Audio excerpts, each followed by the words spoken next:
Welcome to Booked, the bookstore education podcast brought to you by the American Booksellers Association.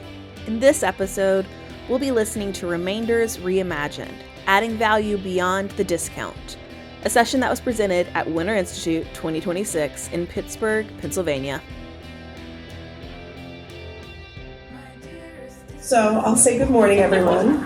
It's 9:30. I was told I was supposed to start on time. This panel is Remainders Reimagined, adding value beyond the discount. So I want to say welcome to everybody, and I hope that's what you're here for. So our housekeeping slide. This is the slides and handouts are here. Tell us how we did in the survey. So the survey you can do online, or there is a paper survey at the back. The recordings will be on BookWeb and BookEd. Please silence your cell phone. And we do have a reminder, so if you have questions, just make sure that you wait for the mic to come to you, because everything is being recorded. I'd like to thank Ingram's, the lead sponsor of ABA Winter Institute, as well as the other publisher sponsors. Please make sure to look in your bag, and you'll see the publisher sponsors listed in the booklet. Okay, now the very, very important antitrust guidelines, which I do have to read to everybody. You'll hear this a lot. Booksellers are encouraged to share ideas and support during the conference, but the Sherman Antitrust Act prohibits them from discussing price or pricing policies, boycotts, or dividing up the market. For more information, see the ABA's full antitrust guidelines on BookWeb. So I'm going to review the agenda. There are session objectives. By the end of this session, you'll be able to recognize the role Remainders can play in supporting store margins, discovery, and customer engagement, explain how bookstores source and select Remainders, including what to consider when evaluating cost, shipping, and quantity, create and use different merchandising and display approaches, see the entry point for getting started with Remainders, including working with reps, warehouses, and expos. On to the agenda. So we've done we've started the introductions, then we're going to go through the rest of the agenda. What is a remainder? Why stock remainders? How to buy remainders? Considerations for buying, tips for merchandising, a practice buying exercise, next steps, and then Q&A. This is a 2-hour panel, so just to let everybody know. Okay. I'm going to start with, and I do talk really fast, sorry. This made it really not fun when I was teaching high school and they had to take notes from what I said. So just be happy that that is not a requirement for everyone here. I'm going to start at the end, and I'm going to have each participant introduce themselves past their name and store name. This is Cody. Cody is from Square Books in Oxford, Mississippi. Hey, yeah, that's right. I'm from Square Books in Oxford, Mississippi. We have 4 stores, different physical locations on a town square. We've been around for over 45 years. And as far as remainders, we have in our what we call our lifestyle. Oh, can you not hear? Oh. Now? Oh, so much better. I thought that was weird. Okay. So I'm from Square Books in Oxford, Mississippi. We have 4 stores on a small historic square, different physical locations. And we have the remainders in our lifestyle store, is what we call it. It has different sections, but we've been doing remainders ever since 1992 when I started. We had a big space we needed to fill up, so every store is different, but remainders are a lot of fun, and we're here to teach you how to buy them. Now we're going to move on to Kelly. Kelly is from Book Country, which is a remainder source in Pittsburgh. Oh, McKeesport, but. Hi, my name is Kelly Flaherty. I've been with Book Country for a little over 20 years, and I've been selling remainders for the past 15 to 18 years. I look forward to being here today and teaching you about remainders.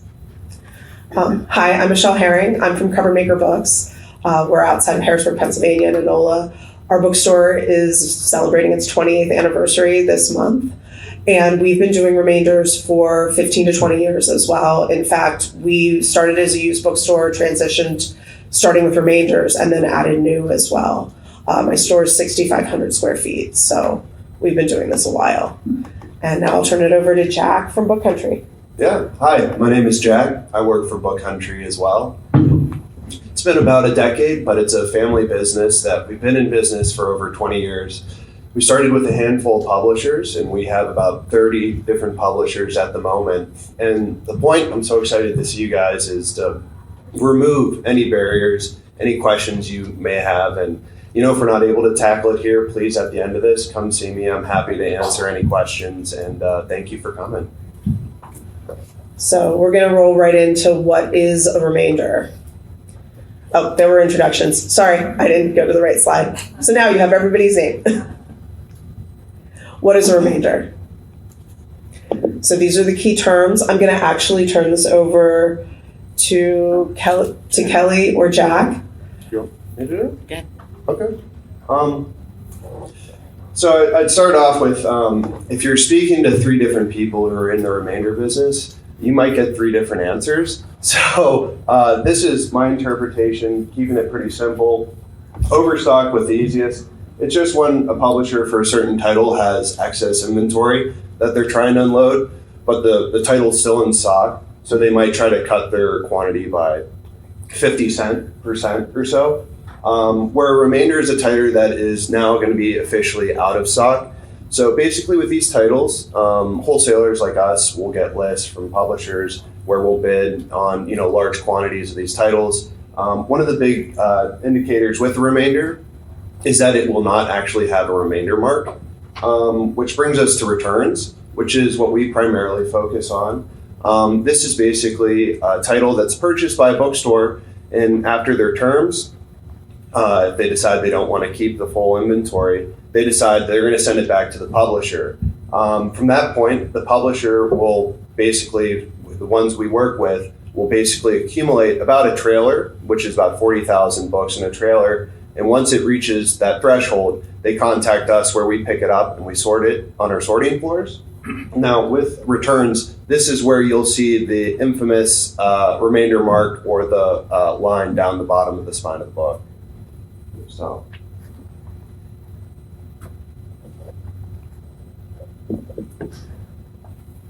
So I want to explain, and Jack touched on it, but Kelly, do you have anything to add about how books make it to remainder warehouses and how you're able to offer these steep discounts?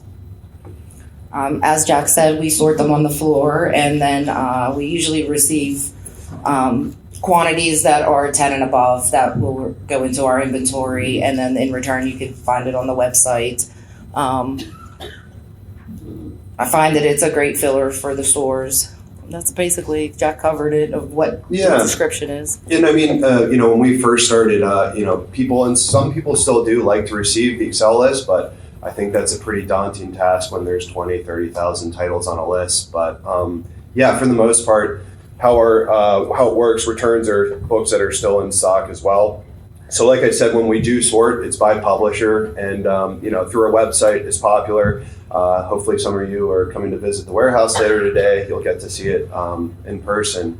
But I do new arrivals every Tuesday, Thursday. We continuously have people visiting the warehouse, and that's basically the gist.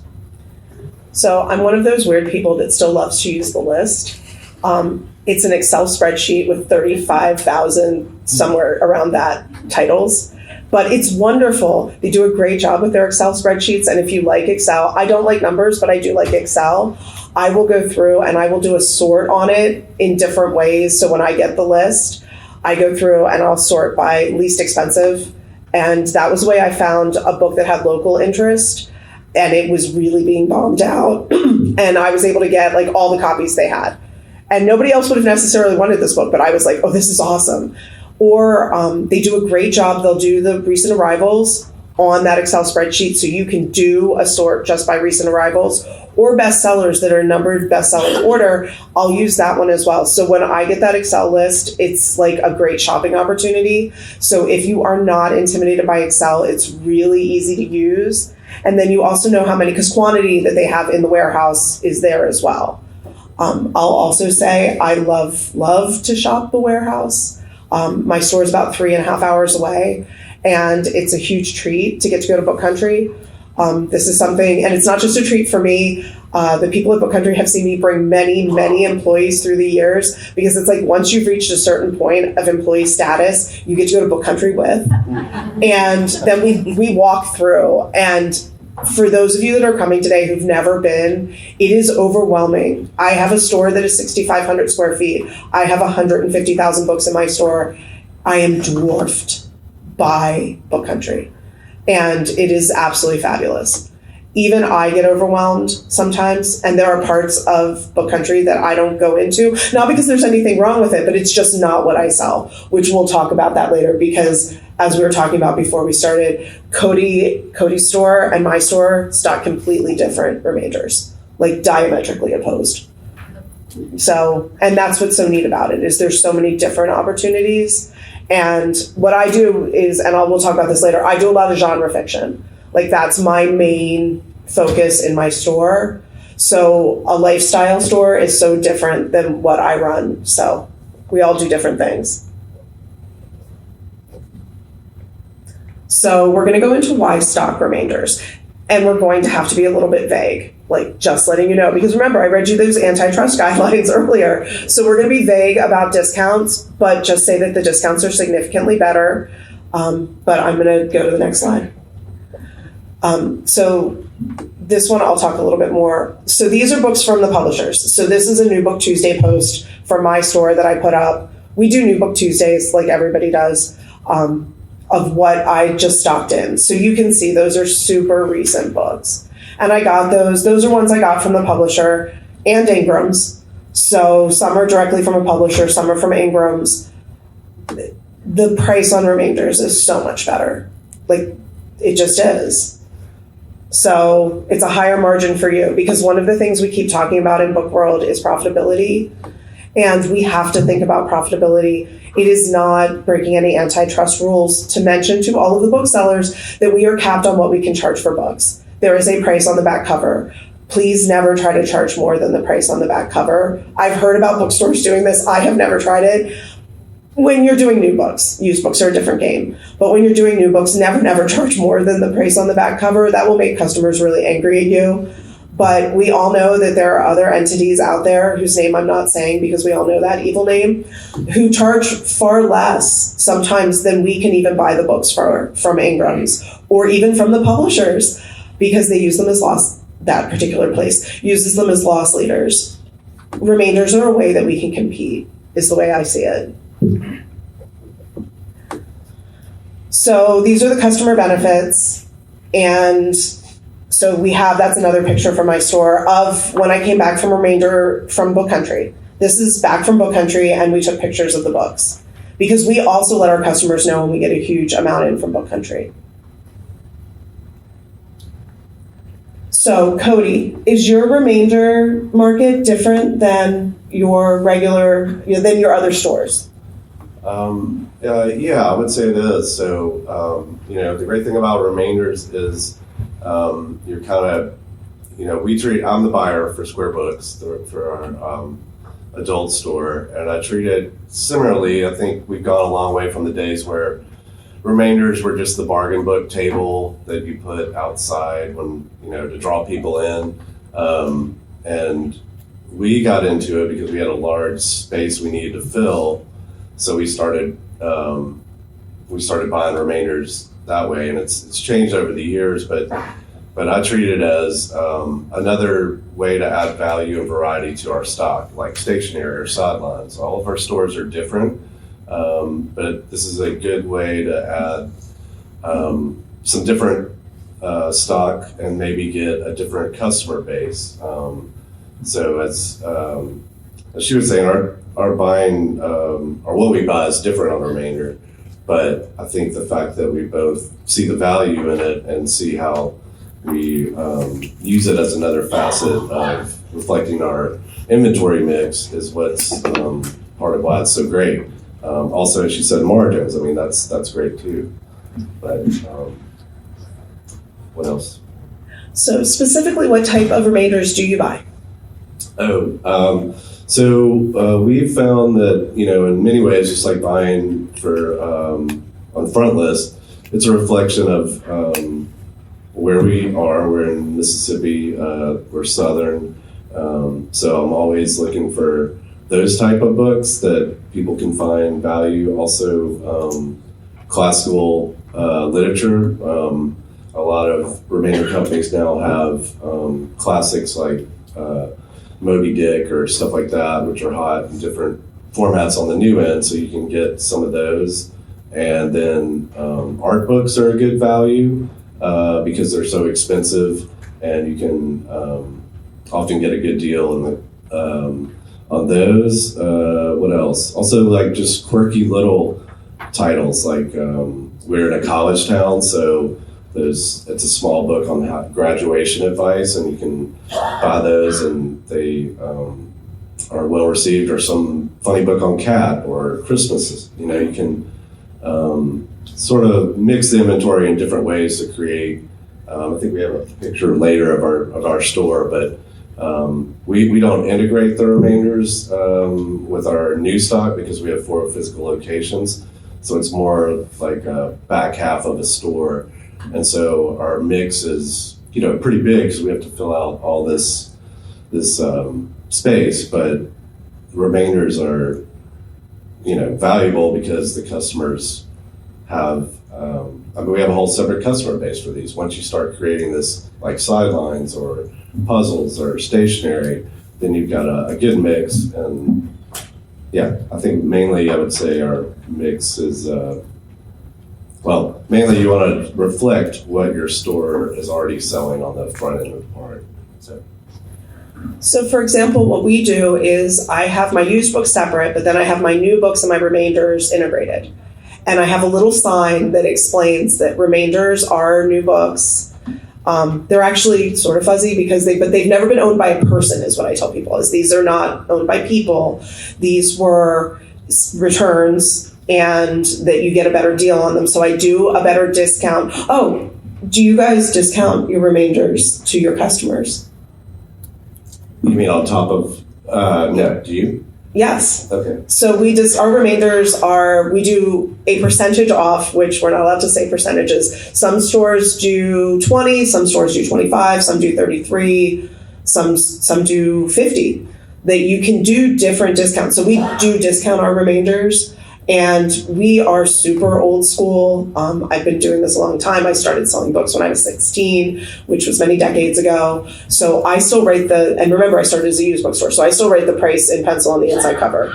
So, and it'll say new and then slash and then 25% off R. So that's how I do mine.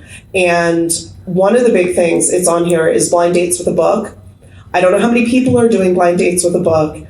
I really thought perhaps that this entire thing would be gone by now. It's not.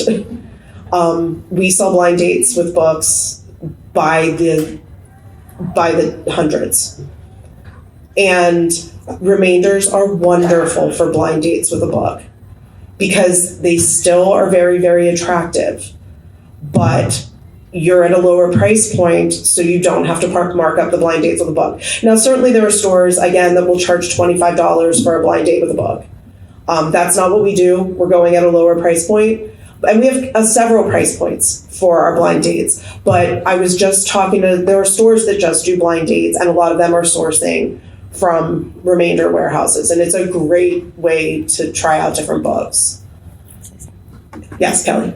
I was just going to say about the remainder, sorry. I'm extremely nervous. I feel like a lot of our customers will explain too that it brings in to try a new author or a category or genre that, because it's not without hurting their wallet. And then they find, and I feel that stimulates it too, because when that author's next new title comes out, they're there for it, Everybody in our line does it different, how they display it. Some have a remainder wall, some have tables. I find that everybody does it a little bit different.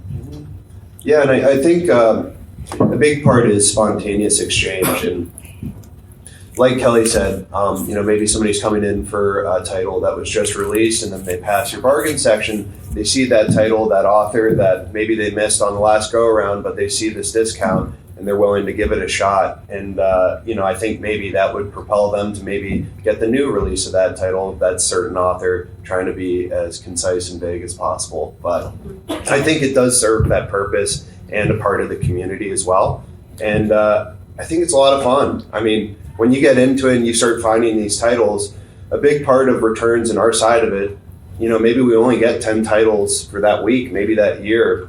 So it's always interesting to see how diverse the selection is, and you have to pounce on things at certain times, but you can also keep it really fresh, so your customers can always come in and see your bargain section and see that it's always changing too. And everybody loves a discount, everybody loves a bargain, and it's a bargain to the customer and a bargain to our customers as well. So yeah. One of the other things we use it for is book clubs, because we don't make people pay to come to book clubs, but we do sell the books. And sometimes if I've ordered a brand new title off a frontlist and I don't know how many people are coming to book club and they don't buy, I'm now stuck at the end with 10 or 15 copies of a new frontlist title that now nobody wants. And that's not super fun for my bottom line. Whereas if I got something from Book Country, even if I didn't sell 5 or 10 copies, it doesn't hurt as badly.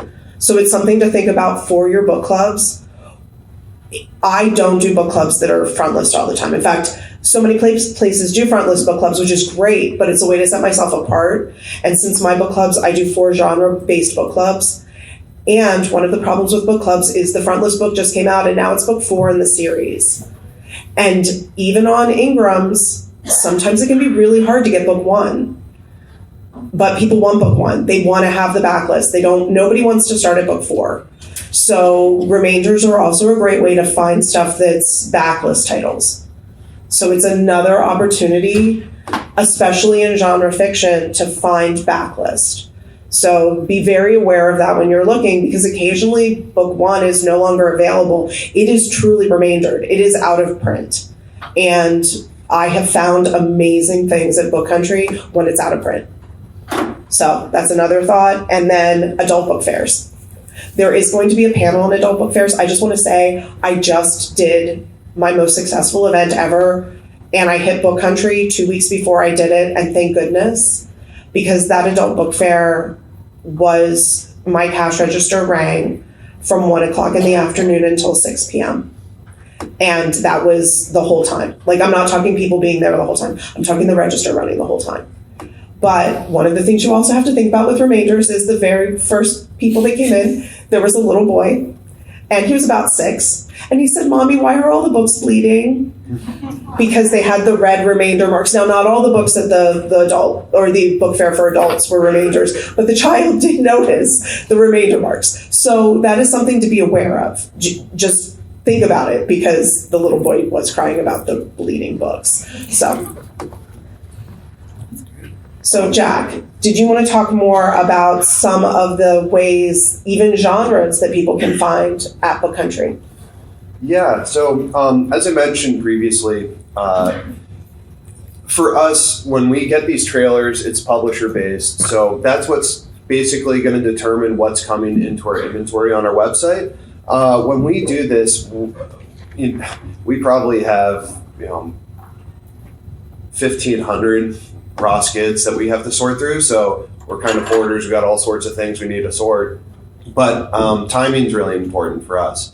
So if we have a beautiful coffee table book publisher, maybe we'll do that closer to the holidays. Where if we have, gardening, something like that, we really try to think of the seasonality of what we're sorting at that time. And whether it's gardening or, cooking, grilling, that sort of thing. That's what we're trying to focus on when we're sorting. So it's kind of timely when it comes to, being able to let everybody shop that. We discussed a little previously that on our website and our Excel list, we have the past 30 days, our bestsellers to independent and used bookstores in the United States. And, people ask me all the time, what is the bestseller? And it really depends on the person. And it's hard to, determine what perfect book is going to sell for somebody who sells in New England versus the West Coast. But I think it's very interesting to see what other people are buying. But I think that with our website, it's very easy, manageable with new arrivals Tuesdays, Thursdays, so you can get a really good idea and hopefully find that perfect book for your customer. So Kelly, do you have like a customer relations management system that you use, and can you make special lists for customers? Yes, we do use a Salesforce that helps us keep everybody manageable, and it allows me to make notes. Once I have a brief conversation with you to see what you're looking for or what your store prefers, I like to keep notes, and then this way, if we break that kind of publisher, that I make sure you get that list or that link right away to help your shopping. Do you carry graphic novels and manga as well? Yes, we have just about every category you could think of. I mean, if there's something there, I mean, we have, historical fiction, we have fiction, nonfiction. We do on occasion get some sideline stuff. We'll have like puzzles on occasion, and yeah. Yeah, I just was gonna say that Kelly and I have known each other for years, and I know that I can go to her and say there's a local author that we sell really well, or a book about our area or region that we sold really well for several years on frontlist, a backlist title. I can get in touch with her and say look out for this title, or she'll like, oh, I see you bought this title. This one's also set in your region, or how'd you sell that? So it's a very big give and take there, and they provided a valuable resource. And I'm not an Excel guy. I applaud Michelle for being an Excel guy. I wish I had the time to do that, but since I do the front list buying, I often don't have time. But Book Country has a great website. It's very easy. Kelly will send me a weekly, or I guess a monthly email on new arrivals, and it's very easy to log in and just start a cart. The minimums aren't that high, and Michelle and I buy totally different things, so we may be looking for totally different things. You asked me if we discount. We don't necessarily discount. We'll buy the book, and there's a net price that we buy it from a remainder company, and then we will figure in shipping and charge a certain amount. So it's not like we do put the list price. We have a barcode that we put on the front of the book, and so the list price will be there for the customer to see, as well as the sale price, so they can see the value that they're getting. It is super easy to shop the website. Generally, when I sign somebody on, I do like to have a call with them just to get to know you and learn a little bit about your business and what you want to see from me. The frequency depends, like he said, once a month. Michelle, I believe, is once a month. It just depends. I can send you new arrivals twice a week. I can send it to you every other week. It's just how you want to see them. So Cody, you mentioned shipping, because I don't ship mine for the most part. We drive out, and admittedly, there are turnpike tolls, there's gas, but I just love coming. Cody, how does it work with the shipping? Yeah, right. So I don't think we, being in North Mississippi, I guess Memphis is the nearest big town, so there's not a lot of remainder places around that we can drive to. So there'll be a net price for the book when you go to a remainder house, and you will pay that. And then the shipping, you can tell them to, a lot of times they'll have a standard preferred shipper, or you can say, once I complete the order on the website, like, please let me know a shipping quote, and I can run that by my shipping guys and see what that might look like. But the great thing about remainders is the margins, right? So you can buy that book for whatever the net price is, and then you can sell it for whatever you think the market will bear. And as I said, shipping's not cheap, as we all know in this day and age. But we do sort of figure that in by adding a few dollars to compensate for that. So what's usually the timeline on shipping? This is for everybody else, since I don't do the shipping. What's the timeline on shipping? As far as pulling the order and shipping it, generally, what do we do? We try our best to do 7 to 8 business days. But holidays fluctuate, and holidays can fluctuate. Also, too, there's still a few trade shows for the remainder side, which I'm sure we'll probably talk about later. The one big one is T-Rex in Dallas, but I can't speak on behalf of other wholesalers, but we do our best to try to stick to 7 to 8 business days, and that's from when we receive the order. We confirm that we've received it, and then it gets processed in our warehouse. And then from there, generally we'll provide you the quote for shipping, but also too, if you're a new customer, we're happy to, set you up and give you a rough idea so there isn't any sticker shock, and help you work through it to make it as cost effective as possible.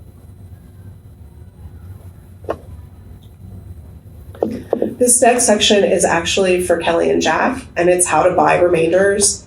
So they'll be walking you through kind of a sample, how it works when somebody comes in to buy from them for the first time.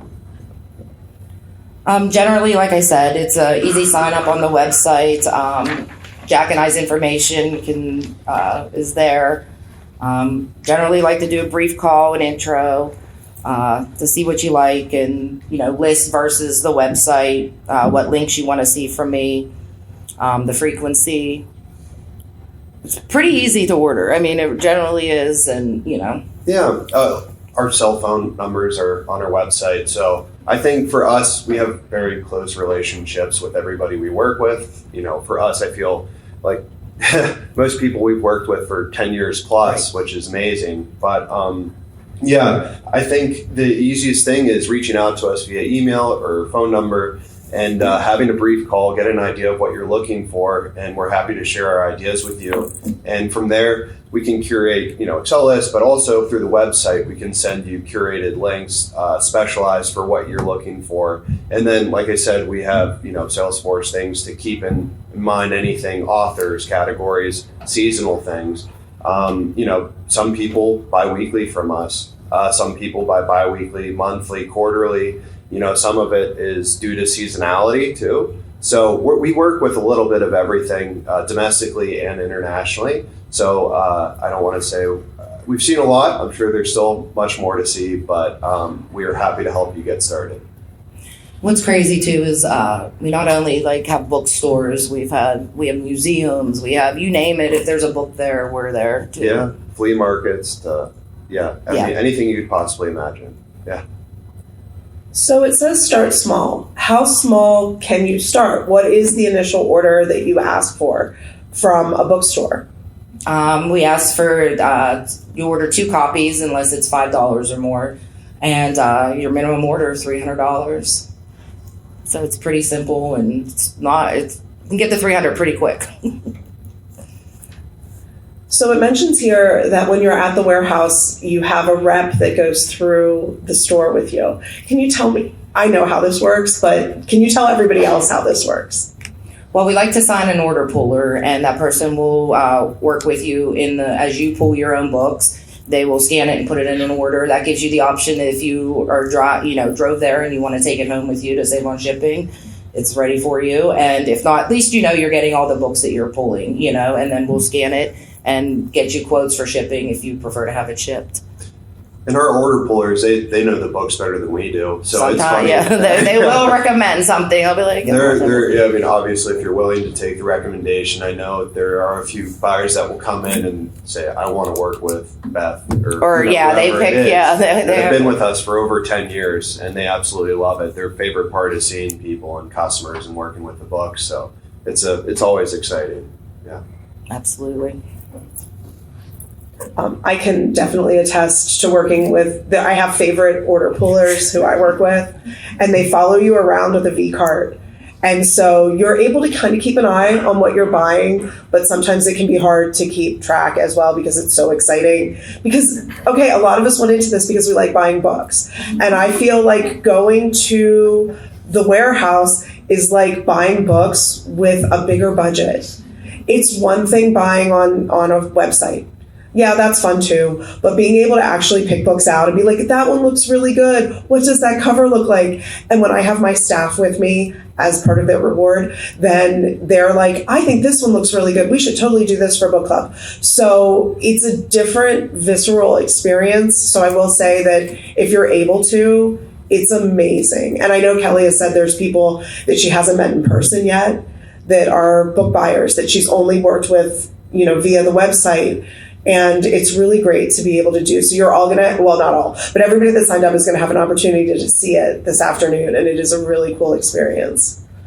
So I always say a perk of visiting also too is, like I said before, we inventory everything 10 and above. So when you're out shopping in the warehouse and say there's a stack of 15 and someone takes it down to 9, so you coming to shop, you're seeing that because you're not going to see it on a list and you're not going to see it on a website. And then we go through occasion and purge and create skids from those quantities. But it's always the small quantity. I'm like, check it out, So what about the basement? Well, that's where we do all our sorting. And if you're on the tour today, you'll get to see the different levels we have. The main floor is where everything is inventoried. And then usually I can give you, like when we're going to break certain publishers, I can, give you a heads up that, this is your favorite publisher and this is their link. Yeah. So for us, generally we have 2 break crews consisting of 5 people. And we try to sort about 50 to 60,000 books a week. So when you see it in person, it's pretty amazing. And yeah, like it said, we focus on publishers, seasonality, timing is important for us. And yeah, I think seeing the books in person is a really special experience. So hard not to get excited. So there are also remainder events. Cody, have you ever gone to any remainder events? Can you tell everybody about them? Yeah, so when we started out initially buying, there was a show called Sorobi, the Chicago International Remainder Expo, that went on for a number of years, put on by Powell's Remainder House in Chicago. And that went on for a number of years until, I guess, right before COVID. And since then, there is a remainder show called T-Rex that's in right outside of Dallas, Texas, and it's near the Half Price Books. Most people are probably aware of in Texas. They have a arm called Texas Bookman that sells remainders, which is a remainder vendor. So it's in one of their, I guess it's their warehouse. Yeah. It's actually kind of cool. It's an old car, dealership. It's an old car dealership, and but there's probably 30 vendors. Yeah, it grows every year. Every year it's been getting bigger and more sign-ons. So they have two times a year, usually in the fall and then in May. And I think on one of our slides we'll have a list of different vendors, different websites, and different minimums. But we'll also have the date of T-Rex. But the real value of going to the show, in this day and age, you can just shop online.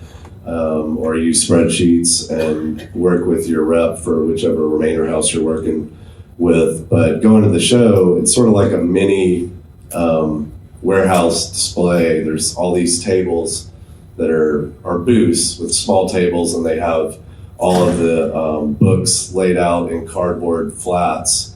And you will just go through and I'll say, "Hey, Kelly, how you doing? I want to start an order." And she'll just say, "All right, let's just pile them up all right here." And it's crazy because they're, about the size of this table, and they're all just like spun up, and you're just like digging through there. You'll see the price and everything, and you'll just start a pile and give it to, I give it to Kelly, and she'd be like, "Great, just put some numbers on them," and I'll be, easily buying like 5s, 10s per title, maybe 25. 50 or 100 if it's something big. I know not everybody has the room to do that, but you can start really small, and T-Rex or a remainder trade show is a great way to meet a lot of different vendors, see a lot of different vendors. I always find different people that maybe I hadn't bought from or bought once and hadn't bought from in some time, and spark that relationship. And you can do, I don't know, we usually do 5, 6 at least orders there. Do you go to those, Michelle? I'm actually listening with just like everybody in the audience. I've actually never gone to one of these, and it sounds amazing. Yeah, it's a great way to get started. They treat you well and put you up at, you can book a hotel fairly close. They have a shuttle that takes you there. Like my friend Arson at Boulder Bookstore, he goes, and we may be buying completely different stuff, but again, you'll find things that you would only find in the warehouse. How do y'all decide what you're going to take to these shows? It is a little seasonal, but for us, I think when we go to the show, we try to do, I think we bring about 2,000 to 2,500 100 samples of our longer quantity titles. And it's kind of just depends on maybe the prior year of seeing what people are buying. So it generally depends, in the fall, getting closer to the holidays, maybe it would be more gifty sort of items. Where in the spring, maybe it's more focused on, beach Travel, reads and travel and, summer fiction. So those are the things we primarily focus on, and, whatever's doing well. Recently, I know it's not probably for every bookstore, but comics and graphic novels have just done phenomenally well with us over the past 2 years. So that's a category that is continuing to expand for us. So I think it's just kind of following those progressions, and that's kind of what ultimately determines what we're bringing. And then, if there's a few new arrivals that we're taking the jackets, ripping and stuffing into our suitcases, that would be the final piece of it. Kelly, are there international shows as well? Yes, actually, we are headed next week to London. They do a promotional book show prior to the London Book Fair. Another place where all of us remainders sellers will gather, and we have a lot of customers come in, a lot of traffic. We usually do it a couple days before the show itself. But all of these shows they're wonderful. They're usually on site, like Texas show. They provide shuttles, as Cody said. They provide you lunch. It's really geared for the buyers there, and it's great because, your hotel and your airfare is probably about what you're putting out. Everything else is covered through the show. They do a great job of making it affordable. Well, I think it's free. It's free for registration is free. It's also a 3-day event, but sometimes I'll go for just a day, just like fly the night before, do a whole day, fly out that night, or sometimes I'll stay for the whole time. You can kind of do it as little or as much as you want, but it's a really easy and great way to see what's out there and get your feet wet. And I can speak for us, like when we take our samples, we're only taking a small portion of what we have, but we also have tablets available. So if you said to me, can I get your whole list of romance, I can pull it up and you can shop by the tablet too. We do marketing sheets. Mm-hmm. And then with the marketing sheets, I also forgot for the website too, once you become a customer for us, you have to log in to gain access to our inventory. There will be a tab, a reorder tab. So we also are able to provide that for you as well. So if there's popular titles that you like, we're able to target which ones they are. So you're able to, buy them and not go through the list to try to find them. And it'll tell you the quantity remaining on those titles as well, which is helpful. And another good thing about T-Rex or any remainder shows, you get to put a name, a face with the name, and you get to meet these people and create a deeper connection where they get to know you better and your store better. So it's valuable that way as well.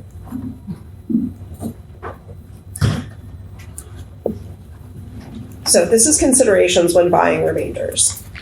So one of the things, and I'll ask Cody this. Cody, have you ever run into an issue when you found a book that you really want and the quantity says it's there and then somebody else snagged them all?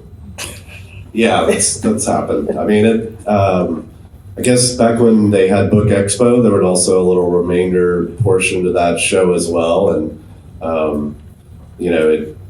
it's definitely happened where you're very interested and you go there and you're like, oh, it's all gone. On the other hand, as we've been talking about, there's times where, Michelle and I are not buying the same things, and there's nobody else from Mississippi buying books there. So, like, I'll find a Faulkner book that there's, 1,000 copies, this small little biography. It's almost like a gift book, and we were able to find, I know not everybody would be able to buy this many, but we were able to buy like 1,000 copies of this, and we've sold it at 4 or 5 different prices, throughout the years. So storage would be an issue for a lot of stores, but you would be able to find books that are only, that work for you and maybe nobody else. So that works both ways. You might get completely sold out or bought out, somebody might buy it, or you might find a gem that you never thought you could find. And sometimes definitely your sales rep can help you, because Kelly came to me one time and she's like, I have this whole box of Hershey cookbooks. And it was Hershey chocolate cookbooks. And I am 20 minutes from Hershey, Pennsylvania. So I was like, yes, thank you, because that wouldn't have sold at Cody's store ever. Like if he had bought 20 Hershey chocolate cookbooks, they might still be sitting there. But for me, I sold out in like 2 months.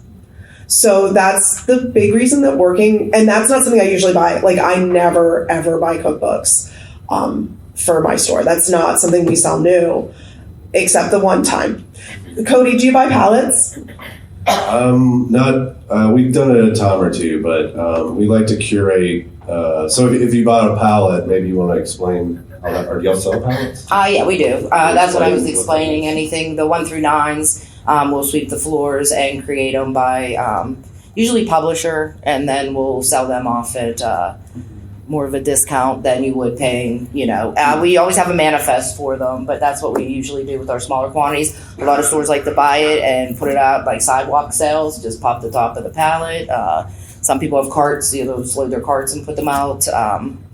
Yeah, I think the nice part about it is when 1 through 9, the biggest quantity you're going to get is 9 copies, so it's not a huge killer. Right. You're going to get a lot of diverse titles in the mix, and as I mentioned too, when we're sorting something, it is publisher based. So if it's a kid's publisher, getting a whole skid of titles with 1 through 9 copies, it I think works really well. And then I think when it comes to pricing, it's trying to figure out where you want to be margin wise and how quickly you want to sell them. And I think for everybody there is a sweet spot. I know when I work with certain customers, there's a price that they don't want to go over or don't want to go under as well.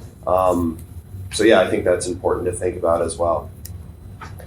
So the reason I asked that is one time I bought a palette, and that was my biggest mistake ever. I thought it was totally on me. I was like, this is a great idea. We were opening a store at a mall because they had offered us excellent rates to be at a mall. Everybody, if that is offered to you, you make sure that you really research the mall, because as we all know, malls are not what they were when some people like me were growing up.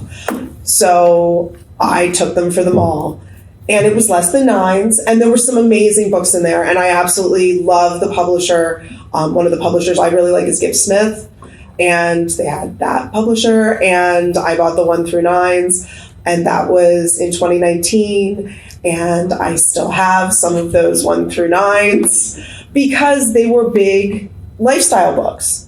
And that isn't what I sell. So sometimes they still go to book fairs, but even when I did that really good book fair for adults, I didn't take some of them because I was like, oh, they're so heavy because they were large. These are $70 books new, like from the publisher, if you can get them.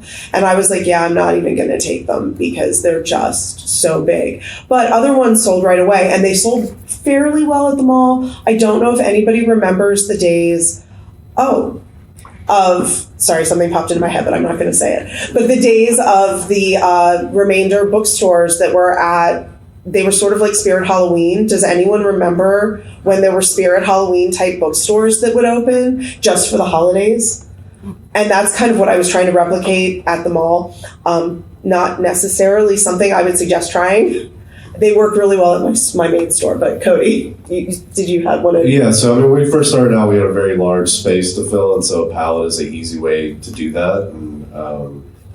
And, but you're kind of going in blind. I mean, to some of the parameters, the price is obviously good, and you sort of know the publisher mix, or maybe it's just, I guess, one publisher usually.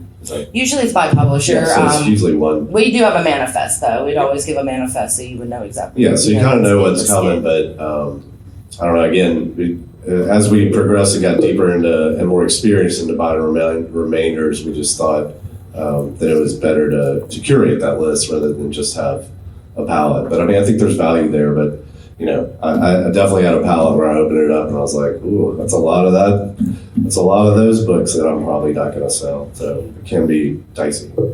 Well, and talking about curation, I know we've talked about how we do it a lot of the same ways as frontlist, but are there special curation parameters that you use when buying remainders? Well, you've heard us talk about seasonality. So, for us, we're a college town. If it's close to graduation, I'm looking for graduation books. We also have a children's store. So the children's buyer will look at the website as well and look for, Christmas books, Easter books, Thanksgiving on the kids side, especially, but also on the adult side. So that's one thing to think about. And the other thing is, we have a lot of probably 35 plus authors in Oxford that are there writing or teaching, and so I'm looking for their books. I'll often just put Mississippi or the South in the keyword search and just see what comes up. And then, as I said, like art, cookbooks, great value there, so we're looking for that. And not so much on genre, but Michelle probably has a different experience. I absolutely do. Like I said, I look for genre all the time. I look for backlist, especially in mysteries. I have a question. How do you handle if authors come in and see their books and they do have the remainder marked? Do they ever ask you? I feel like it's more a part of the business now. I remember many years ago there was a local author, and there's a newer author, and he was so crestfallen that he saw his book on remainder with the dot in, and the author had been around for a long time. It's like, look, son, it happens to everybody. It's part of the business. So most authors actually will tell people to go buy it, especially if somebody's using it for a class. Sometimes they'll buy it, from us. But I think, the great thing about remainders is it gives the book a whole second life, right? Mm-hmm. And so I'll just tell the author that if they have a, problem with it. It helps with discoverability. And I do have that same conversation with authors. And there are local authors that I work with, one of whom is a friend. We meet for lunch every 2 weeks. And when I see her book at Book Country, I'm like, hey, do you want me to pick you up a bunch that you can buy from me? Okay, so she's a friend. I sell them to her at cost. This is not a good business model to sell the books that you buy at cost. I just want to be clear on that. But I'll use it for discoverability. And she did write under a pen name that she hates. The publisher made her do it, and she was very angry. So she's like, yes, I'm so happy those are remaindered, because then that's moving on the steps toward me getting my rights back and being able to do it under my own name. So we do that as well. It's something that we look for our local authors. And in a lot of cases, it's publishers they're not working with anymore. And there are some publishers, and when I've had to have that discussion with authors, they're like, but why was my book remaindered? I'm like, that's what your publisher does. Like, your publisher remainders really quickly. I have authors that'll reach out and buy their own books from us.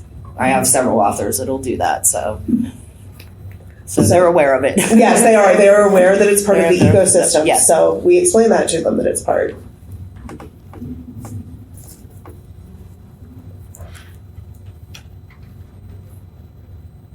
Sorry, I'm just looking at the what other things do we consider? It is definitely, and I know we've said this repeatedly, it's highly personalized to your store. What works in one store will absolutely not work in another store. I've talked to stores that do, like I said, a ton of nonfiction. And sometimes it feels like I'm one of the few that focuses on primarily fiction, but it works great for my book clubs. It's amazing. And I do try to read a lot. That sometimes now I'm at the point where I'll see arcs that were coming in a couple years ago, and now they're at Book Country, and I'm like, oh, I've had that since it was an arc. I still haven't read it yet. But, I think I would really like it. Cody, do you have anything to add? Yeah, well, I was just going to say, as you know, like books and particularly bestsellers stay in hardcover so much longer now, often on some titles, 2 years. And so I found that for us, we have really strong hardcover sales, probably stronger than paperback on our front list in general. I mean, it's a college town, so there's a little bit of paperback, and certainly romance and genre is still better in paperback, but people kind of buy what they want to buy.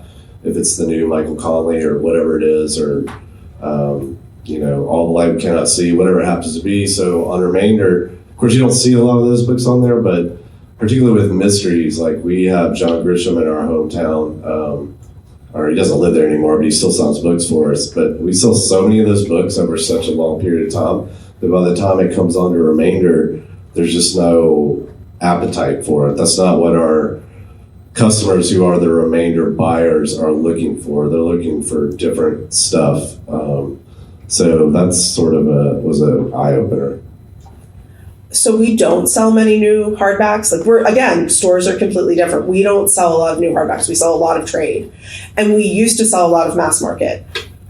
They do have mass markets at Book Country, and I for years begged Kelly. I was like, please, do you have mass markets? And then she came to me and she's like, we have all these mass markets. I was like, oh, I don't sell those anymore. Or I don't sell as many of those. I have a hard time now with mass markets. It's not what my customers are looking for.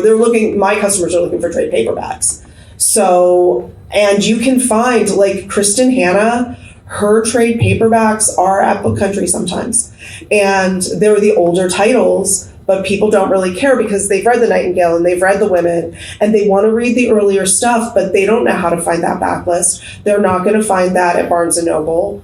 I mean, usually. Now, Barnes & Noble, we do know they also carry remainders, but not trade paperbacks as much, more the hardbacks. So you found that the hardback fiction doesn't work for you at all. Not at all. I mean, I'm just saying the more popular titles that have been around. We do a lot of hardcovers on fiction and nonfiction on remainder. Some people think the value is better there, and a hardcover is, often perceived as nicer. But as you said, the trade paperbacks, work just as well. But it's more specific instances where we've already run through that on our front list, and that whole customer base has bought it. So I think our remainder customer base is looking for cheaper books, better value, and maybe not the same titles that they were buying on front list. It's not always the case, but on the big bestsellers that have been in hardcover for 2 years and mysteries, I believe that is the case for us. That's interesting. Like I said, I do mostly the trades, and a lot of my stuff is trade originals. It's not trades that were ever in hardback. They were only ever trade paperback. So that's what I do really, really well with. And again, it's great for my book clubs. I won't do hardbacks for my book clubs because I know that my book clubs, it can be difficult to even convince them to buy the trade paperbacks. So I say I'm going to wait until it comes out in paperback to do it for book club. So there are things, for example, we're doing, Dungeon Crawler Carl for book club now. We did not do it when it was as hot because it was in hardback, and you just have to know the demographics of your store as well and what your customers are looking to buy. I still haven't dipped my toes much into doing a lot of nonfiction, even from Book Country, because I'm afraid of my customers not buying it. So as you can see, it's very individualized to this can work for anybody, and you can do it in different ways. So.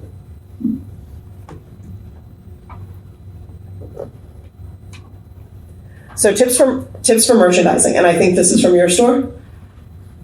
Maybe? No. Is this Cody? Is this your store? No. Oh, sorry. Customers. I think it's just random that's just a random bookstore. That was when I was visiting. Okay. Customers may have preconceived notions about what a remainder is. Cody, do you educate your customers on remainders? A little bit. I mean, I think we've been doing it for so long that they know. I mean, the way we have it displayed is, as I said, in the back of a store about the size of this room, maybe a little bigger, is our remainders and used books. And that's sort of a holdover from when we had all that space to fill and had a whole store full of remainders. So we had those customers already built in. And so we don't mix it with the new titles. So it's very clearly marked that, and I think there's a picture later that'll show this, but it says, entering the bargain book zone. And so you'll have all those there, and we have sections just like we would in our store with front list books. It's divided by, literature, history, art, cooking, etc. We'll have tables that are set up with stacks displayed for new arrivals and things we have in bulk.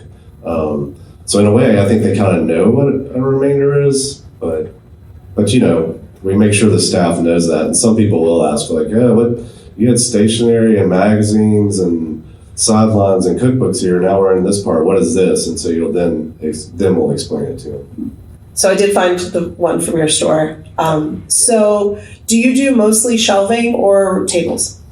It's a mix. As I said, we have pretty much the back end of the store has the remainders and the used books mixed together with different color-coded, like yellow for remainder and white for labels with the price on there for used books. But they're in, like, science fiction as a section, and everything has its own section. And then the tables are more for the new arrivals and the things that we have larger quantity on. And I will say keeping it fresh and ordering from these guys, we got kind of lazy and would only do it at the remainder shows, but now with the websites or the Excel sheets, we do it at least quarterly, if not more, whenever we get a new arrival. And keeping it fresh that's what the tables are for. So Jack, have you seen and Kelly, have you seen going to other stores? Like, do they do it in a similar fashion? Do they do it differently? Like, have you seen anything super innovative? Generally, I'll see either the tables or they'll have a section of bookshelves where they like to display the remainders. But generally, that's the two areas that I find them, when I go in.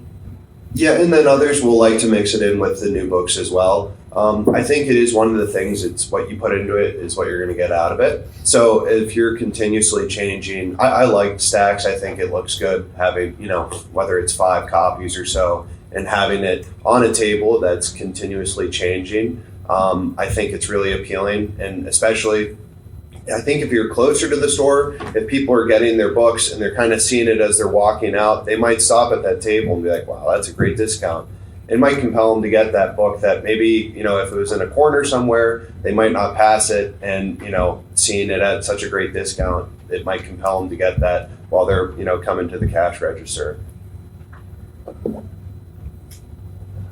So we're going to take, if everybody's cool with this, we're going to take like a 10-minute break because we've still got another hour, and we're going to come back and do a practice buying exercise. So 10 minutes. So right now it is 10:30. We're going to start back up at 10:40.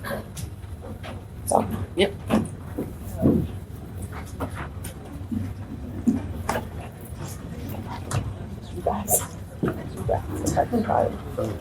What does that consist of? Yes, hi. I'm from Indiana. I drove here. Anybody remainders, are they marked? Anybody? No, they're already marked where they buy them. Usually they'll have a small red dot. They try to keep them back in the jackets. Okay, hi, yeah, Jack Ross. The striped one. It just depends on the publisher, but they generally mark them. Okay, thank you. You're welcome. Great. We do book fairs with Great. Very impressed. and then She does really What? good. Yeah, we work with a lot of people. My husband's what? You are an excellent public speaker. Oh, thank you. Yeah, she is, isn't she? Yeah. So are you, though. You are being very calm. Yes, you're being very calm. Yes. I know you think your heart is beating, but it's You're not. fine. Yes. We can't hear it through there. The practice buying one is the thing that That's kind of hard to recover. Yeah. I know. I'm a little worried about that one. That was one reason I stopped. We could just. I want to. We're discussing. I did have a question. Do y'all want a visual on the screen while y'all are doing? I got a few. Well, we were just talking about it, like the practice buying thing, because like we kind of like covered it and how to buy, and The website. The website? we could do that. Yeah. I mean, You can do it on Just the. go to. Okay, Yeah. Here, let me come up there. Sorry, that's technology. Yes, walk them through the website. Let's do that. Yeah. Isn't that great? You, like, yeah. You're like, Kelly's like, no. Bring her in. yes. I know, we need a signal. Yes. So Hello. that's definitely up our Hello. alley. So does Book Country. See, yes, bring me the head. I know, it's so awesome. And you heard me say like the bad word without saying the bad word. But I'm sure Does it say it?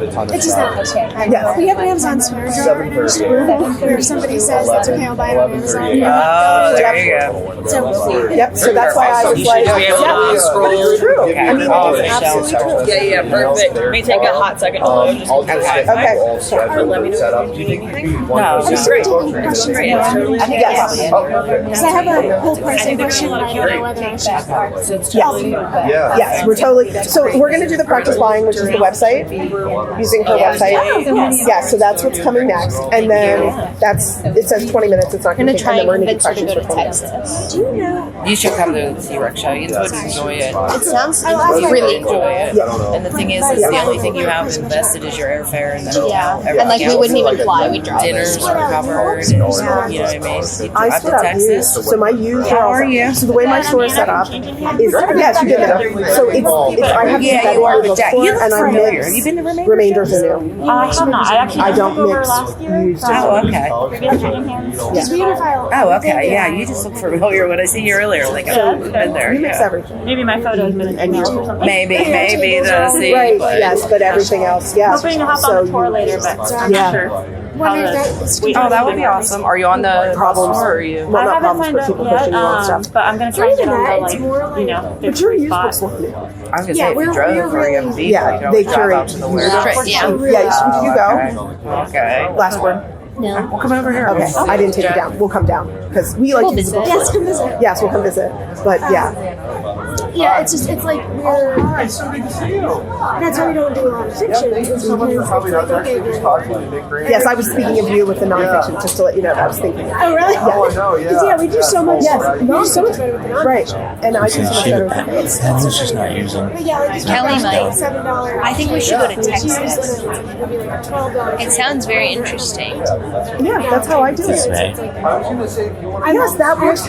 Yes, that is my level. Like, Can't remember what days. like, well, now I have $10 trade cards for certain stuff. I like But driving. that's not the stuff I'm gonna have. Right Michelle now. likes it. So then the release. Why? So she can sleep. 14. And I get it. See, that's I'm having trouble with those. You're not getting those. I can sell. See if there's any I wonder if it's because I do have them put with the new. I think that's what it is. Because I think Right, because yes. there's a list price Looks like a new gift you can work in. in my store. It's like list price. Yes. Like this weird. Right, Odin- exactly. I took a And then picture they of have to- Odin up on and the with big mine, they're going screen. into that special section his because the name remainders look is. so much better. Right. Do you know what I mean? Like, because my used, I mean, and because my store is so big. Yes. Me off. But it's like, I feel like if I put the remainders, if I put everything together, the remainders would want to get. We're 6%. Do you know what I mean? Because the new the frontlist, it's like, oh my god, that came out last week. So they're grabbing that. Whereas the remainders, I think, because they're all together, they're not seeing the difference between remainders and used.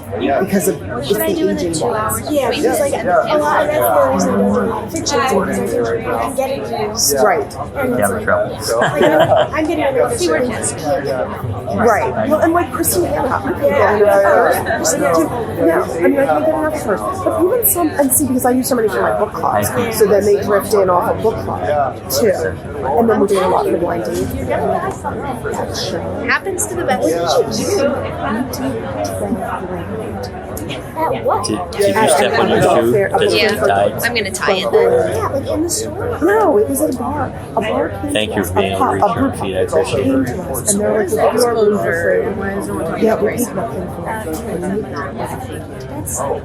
You and I go back on the I have never, like, never. We've been approached twice about doing it, and we've done that. And both times, it's felt like, Let's see. well, this is a wireless group. Yeah. They were like, okay, you're here, goodbye. And like, they didn't promote it. No, Like, they she, didn't, Hey, we're not going to sit out here. she did all of the stuff that was on all of their boards, like that were in the restaurant for the whole week before. She created the menu, so doing that. Now I've done the others and I'm $2,000, which that's why I said $2,000 would have been fine. But yeah, it was amazing, and it was not. That's like if you add on the Exactly. There were nights I didn't do that. There were nights. I mean, it was a really good weekend. We did 20 grand between the store and that. I know. I was like, oh my god, like I would for myself. Like seriously, you know, when you're hiding from the rep and you're like, I don't make eye contact, don't talk to me. I'm so sorry. Like my because England's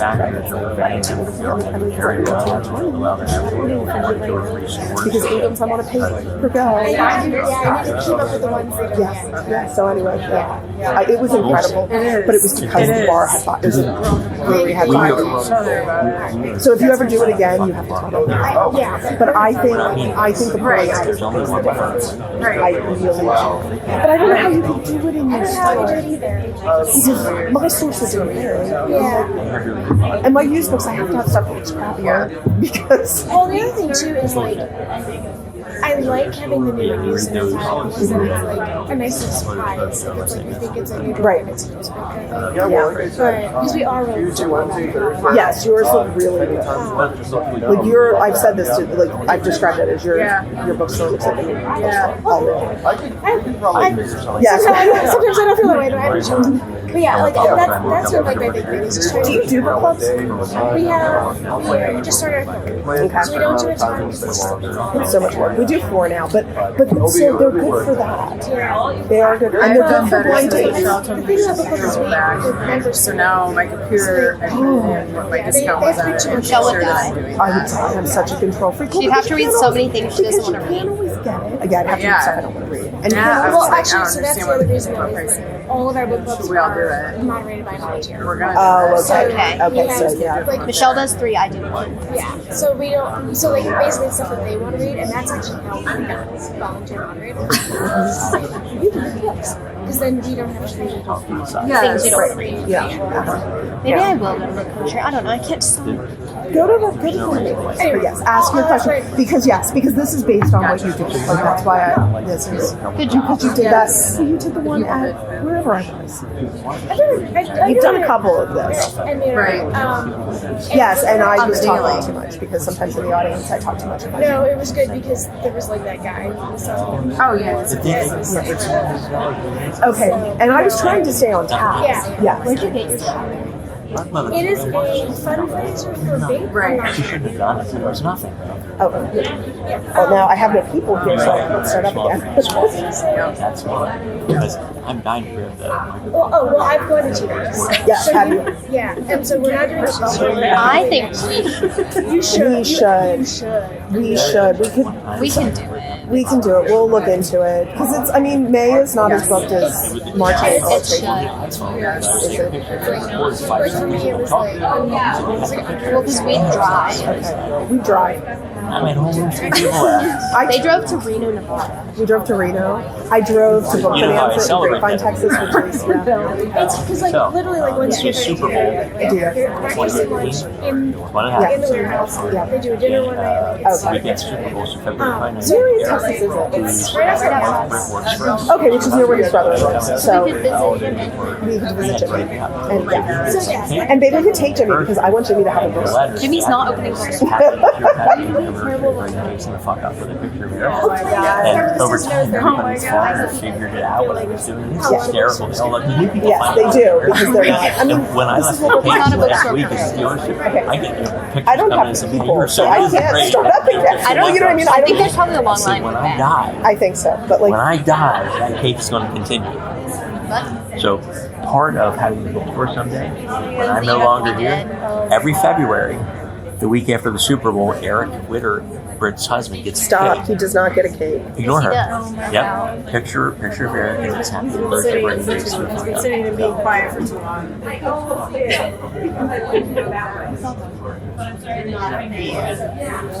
So we're going to book country. Olivia's going to stay with you. We're going to book country. Olivia's going to stay with you. Keep her out of trouble. I will watch it. This is my dad. Thank you. Because if I come home to central Pennsylvania to a van without this kitten, her mother would be very upset.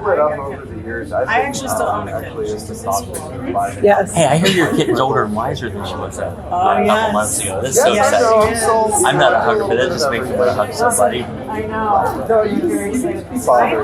I like to wear black glasses. Yeah, you got this bad now.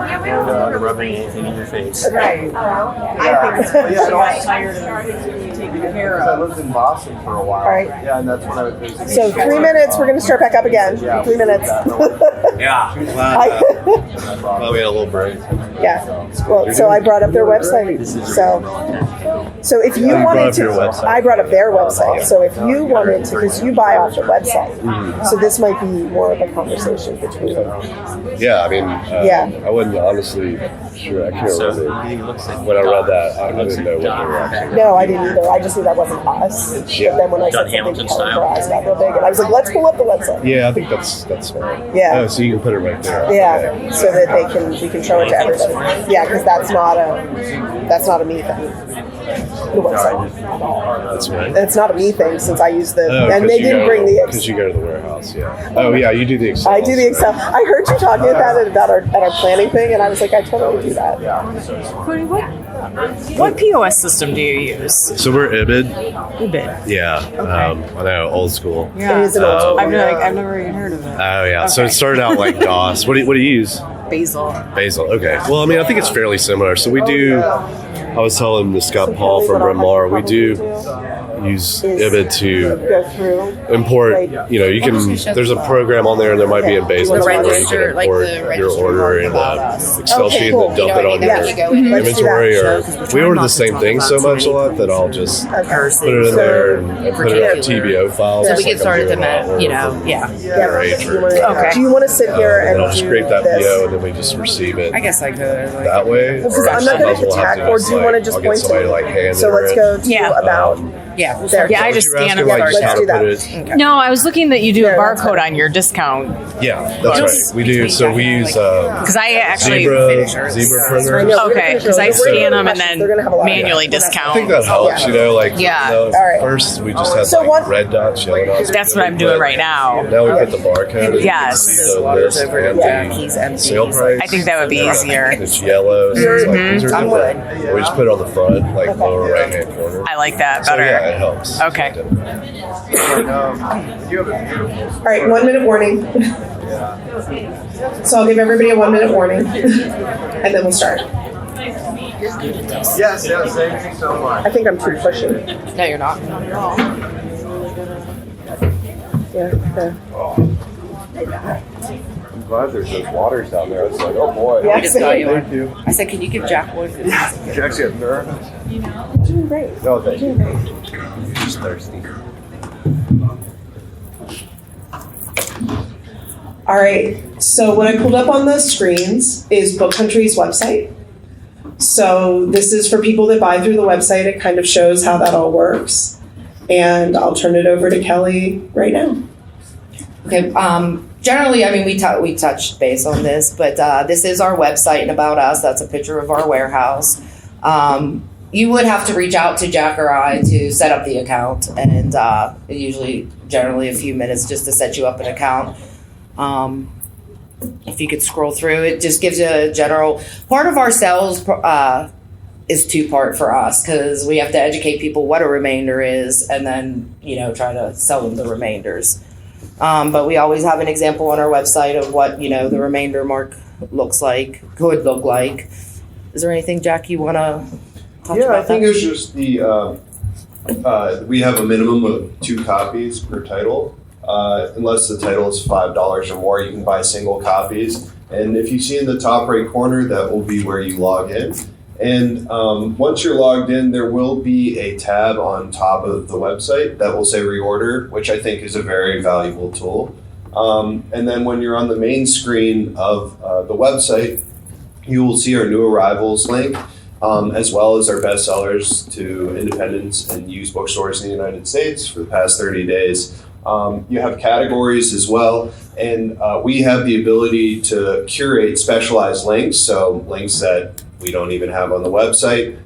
You say you want X, Y, and Z, and we're able to create that and send it to you. Like I said, with our business, you can see that a lot of the quantities are going to be anywhere from 10 to 20 to 30 to 50, 100,000 copies. But with returns, a lot of the stuff we get are going to be mid-sized quantities. So I would say you kind of do have to pounce on a title if you really like it. Just because with remainders, you generally, when we're buying off of a publisher list, generally you're getting like 1,000 copies, 5,000 copies. You're going to be able to rebuy that title for quite some time. But if you see that there's like 20 copies, 25 copies, 10 copies, and you really want the title, it's just, I would recommend pouncing on it. I know it's hard to click the final cart button sometimes, but, sometimes you miss out if you don't, sometimes you're building around a couple titles. But also too, this is the opportunity to be, have a little spontaneity and try something maybe you're not super comfortable with, but you want to give it a shot. Because I think at the end of the day, our pricing's very competitive, and it's not gonna, I think the risk reward is worth it.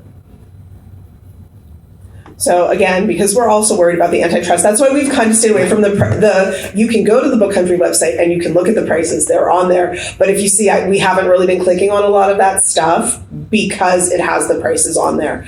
I think what's really important about this site is under how to register, Book Country does not sell to the general public. As booksellers, you're not competing with customers to buy from Book Country. They are not allowed. And in fact, the reason I ended up at Book Country is kind of that reason. I had a friend who was selling online. Now, this was 15 years ago or so. And she was selling online and she's like, I can't get into this place, but you have a bookstore. And I was like, I do have a bookstore. And I will say that she did start a bookstore within a year from that. But she was like, will you go with me? And I was like, oh, okay. Because she was selling back in those days primarily online. And there are completely different rules. Some of these publishers, you are not allowed to sell online.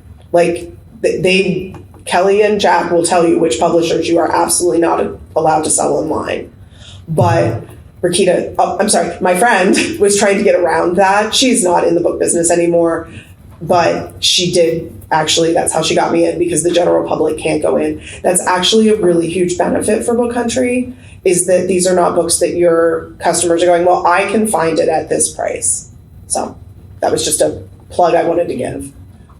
And yeah, I'd say the only other things are when you're starting an account with us, we have a little quick business app and a shipping questionnaire. And when it comes to shipping, when we receive the order, when you finalize the order on the website, we'll provide confirmation. And like I said, generally it takes 7 to 8 business days to process it, pull the books, have them packed, ready to rock and roll for you. And then at that point, we'll provide a shipping quote. But if this is your first time, we're happy to give you a good barometer of what it would cost if you bought a certain amount. But I think once you start looking at the books, it will be very easy to hit our minimum threshold, and very easy if you come visit the warehouse.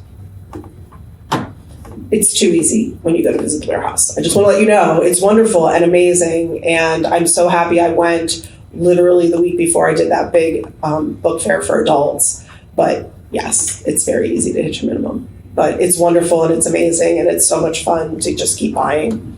And I'm sure none of us have buying problems. That's just me. Yeah. And like I said, too, if you guys are interested and want to know, say, hey, Jack, what are you going to be sorting in the next month, the next 2 weeks? We're able to provide that for you so you have a good understanding of what's coming up and if it aligns with what your buying interests are as well. One thing I do want to add is you do have to make an appointment to come visit the warehouse. Like, don't just show up at the door. Well, I mean, Well, we like to assign an order puller to work with you, and we only have so many shoppers per day because of the staffing. But we do prefer this way. It makes it easier for you that you have somebody with you. If you have a question about a pricing or anything, they can help you too. Yeah, I'm jealous Michelle gets to go to the warehouse so much.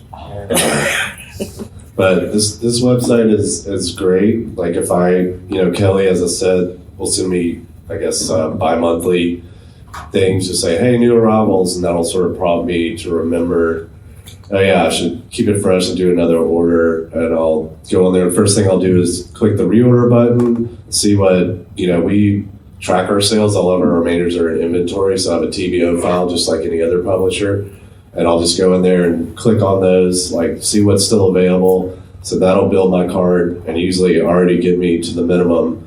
And then the next thing I'll do is I'll think of any titles that are perennial for us, or Dispatches from Pluto is a book about the Mississippi Delta. And I'm always going to sell, hundreds of copies, a year. So maybe I'll do that, or I'll just type in the keyword Mississippi or Southern or Christmas, or maybe there's some local authors. We have an author that's on the Today Show that's a cookbook author, and I've seen her book at different remainder houses, or it's been out for a year and a half and it's slowed down, so maybe that's on remainder. I mean, obviously I can just hit up Kelly too and be like, hey, do you have this? But as far as looking on the website, it's super easy to do. And then I'll go check out the new arrivals, and it can take a while, but you can go, we're all in the book business. Once you get the feel of it, especially if you buy on frontlist, you'll go through and be able to go through what is it, like 30 titles to a page or 50? You can set it to different. I think so, and then you can load more. Yeah. So I just go through, and sometimes I do it while I'm eating my lunch or doing something else, and you just go through and you'll find, this or that book, and you're like, wow, I sold that book really well, or this looks fun, and I've got an event, my art section's looking puny. I want to bulk up graphic novels or whatever it happens to be. And so then I'll create the order, but it's very easy to do on these websites, and it's a great way to get started and just get your feet wet. And like I said, I look at the Excel spreadsheets and I go through and I sort by pricing and I sort by new arrivals, and I know which genres I'm looking for, and it's separated by genres. So I'll look through the whole genre just to see if there's anything that hits me that's different. I do use a POS, but I'm not very good at it. I'll admit that. It's Anthology that I use, and I feel like I'm very, very bad at it. So I never know. I have to actually sometimes go look on the shelves and be like, oh, do I still have copies of that book? Which I am aware I could just look at my system, but it's easier sometimes to just go look at the shelves and see what I have. And then the Excel spreadsheet also has a link to go look at the Bad Place to see the covers. So I do go use the Bad Place, where I would never buy anything from, but it also does let me know what the Bad Place is selling it for. So Girl, you gotta get on the website. You gotta get on Book. Don't deal with the Bad Place. Well, no, but I'm not dealing with the Bad Place, but then I also do know it's market research. I don't go all the way to see what their ranking is, but I do look at the covers and I see if the Bad Place has massively discounted it, because sometimes they have and sometimes they haven't. You never know. The Bad Place is so weird. But Hey Kelly, can you sort by publisher on your website? You can look up by publisher, yeah. And we can send curated lists as well. And then also, if you are a fan of the Excel list, we can cut it down and curate it to certain categories as well to make it a little easier. Sort it whatever way you wish too. Like a lot of customers like it sorted by author, or they like it filtered. Maybe we order titles above at the top of the list, and then the next are new arrivals. Any way that you're interested in it, we're happy to work with you. Yeah, I mean, maybe that author I'm looking for, that book is, a certain publisher, so you can, or you're looking to beef up this section or that section, this publisher specializes in religion or whatever it is, so you could sort that way on the website or Excel. That's another good way to build your order and fill in those gaps in your inventory. I guess my thing is I never want to be a pain to them. I'm like, I can do this myself. I can play with Excel. And sometimes it's just a break. It's just like everything's a little bit overwhelming, and I will say the price points make it a lot less intimidating than sometimes looking at my front list orders. Because on my front list orders, I'm looking and I'm calculating as I go through what I'm spending, and it's a lot more fun to put together my Excel database spreadsheet that's just, and I literally just copy and paste it into another Excel spreadsheet, and it's my book country order, and I just save it as book country with a date, and then do the sigma at the end, and it's a lot more satisfying to see that number than it is to see the number on my front list order. I mean, it doesn't sound like much, but it is very fulfilling. So I think now we're going to leave their website and we're going to go to, this is where we were. Sorry, I'm going to keep going with the next steps. So here's the further resources. Let me make that bigger. Or not.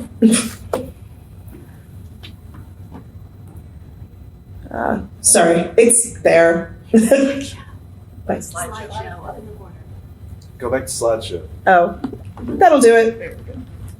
Sorry, I am tech. Okay, I'm good at talking, and that's why I'm using Excel, because remember, this is something that was from the last century. That is where most of my knowledge begins and ends, is the last century. So this is a handout, and it is here on the slideshow deck. So you can see that it has places to buy remainders and as well. I'm sure you can find this if you look on the slide deck on your app. It's there. You don't have to write it all down. Now, we are moving ahead to the Q&A section of today. Remember, you must wait for our reminder to come to you. If you have questions, raise your hand, and the reminder will come to you.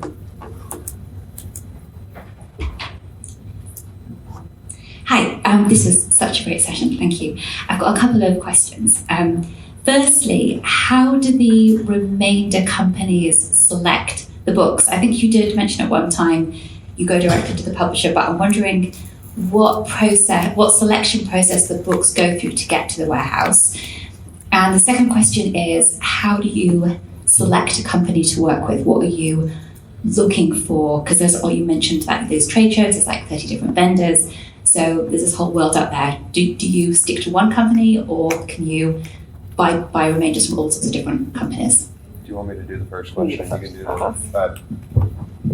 So for the first question, so remainders, like I said, those are out of print books. So what happens is if a publisher has a list of remainders, maybe a title has 2,000, 3,000 copies. All the wholesalers will look, review, and bid on it. And basically, these are the books that you can individually pick, and they will not have a remainder mark on them. And after that, they get shipped to your warehouse.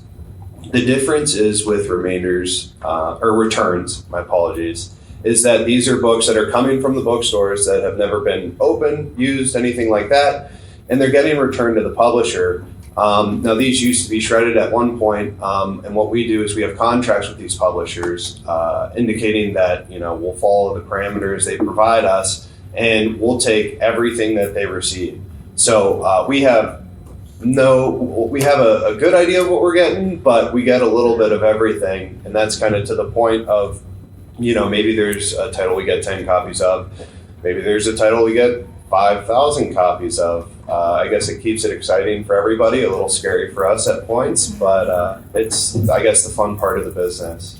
And these returns are going to have the remainder mark on it, so when you buy it from us for a great price, and I know nobody here would do it, but the point is that you couldn't try to return it to get a credit from the publisher.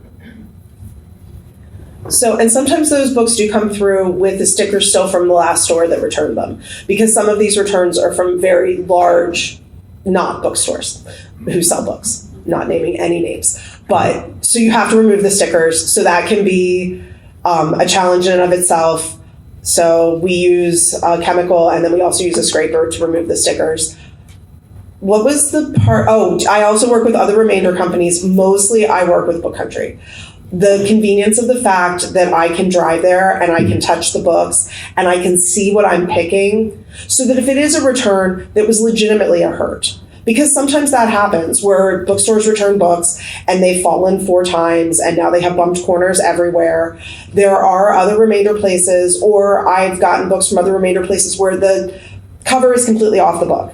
Like the interior is separated from the exterior. You couldn't tell when you bought it and when they shipped it, but they do not want to give you your money back for that book. And it was a couple dollars, so I'm like, okay, that's fine, but not naming any other names. I still work with other remainder companies. I've never gone to T-Rex. I think once I go to T-Rex, I will be more excited about maybe working with other companies. Cody, you said you work with other companies, right?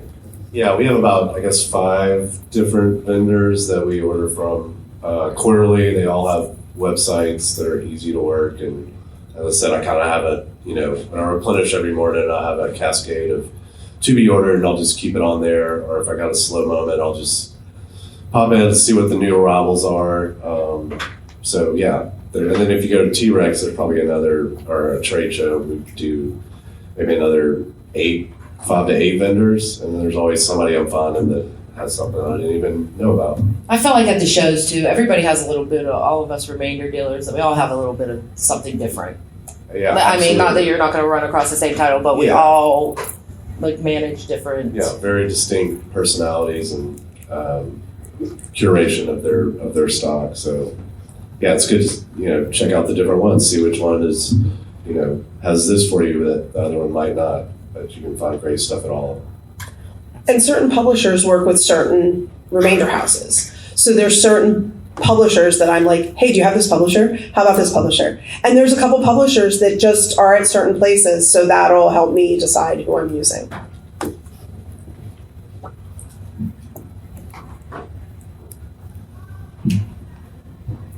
That's my follow-up question, because I buy from Book Country sometimes and know that I'm going to get a specific publisher from them. Is there a cheat sheet anywhere that says who has mainly which publishers?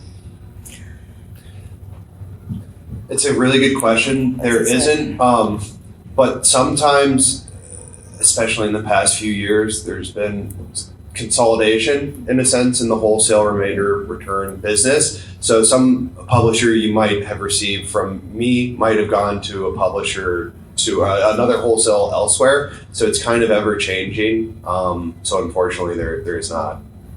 And sometimes we'll bid on a truck that, you know what I mean? It'll just be once or twice, that we get that publisher. So it varies, but I feel like everybody has something different when they come to the show. They want, their booth to stand out, so they kind of keep it. Yeah, we're all familiar with each other, so. Yeah, I think that's the value of getting to know these guys. Your rep. Almost all of them, they want your business, and they're gonna. You'll get to know them, reach out, and you can just send them a query, and you kind of get a sense of who has what. Especially when you go to T-Rex, and the longer you start buying remainders, you'll sort of get a sense of it, but no cheat sheet. This question's for mostly Michelle and Cody. I am wondering, when you're working with your customers and selling these books, do you call them remainders? Are you educating your customers on what they are called in the book world, or are you calling them like, these are discount books? Or like, how do people recognize, other than the marking, right, in conversation, what is that like with your customer? We call them remainders, but I guess bargain book is an easier term, maybe. But we try to educate them on what a remainder is. We don't have the signage when you asked me that question earlier, but I think that our customers are trained, and our staff is certainly trained. Like if you buy a book, getting ready to buy a book at Square Books, our main store, which is in a different building, I want my staff to say, "Oh, by the way, did you know that we have this book on sale at Off Square Books, and that you can get it cheaper there?" Because I don't want them to walk down there and find it. We're in a unique position because it's a separate space, but you always want to let the customer know it's all about the value, right? You want to value them. So, and then that's when we educate them about why is it cheaper down there? And then you'll have that conversation. We just call everything remainders. And we do use bargain sometimes interchangeably, because sometimes I will have a remainder right next to the front list title. So this is a me thing. Not everybody does this. It actually drives my sales reps crazy. I don't do returns. For me, I like to buy remainders, and I like using that side of it, and I believe in it. Returns just isn't, it's like that extra step. And then I have to send it back, and I have to put it all together, and I have to make sure I don't put anything wrong in there. So I don't do returns. So there can be a front list title that's been sitting on my shelf for a while, along with a remainder. And some customers will buy the front list title because they don't want the remainder mark on the bottom. Most of my customers don't care. Because I also do used books. So that's some of it as well. So people have gotten past that. But I do educate them so that this is why this book is in this middle point, because my used books are one price point, my remainders, and it changes. And then front list changes. So by doing it that way, it's kind of like we're letting people know. In the blind dates, we do have them in blind dates though, and I figure a blind date is a blind date. Our used book blind dates are separate than our remainders and front list blind dates. I'm trying to figure out how to ask this question about pricing without doing something bad.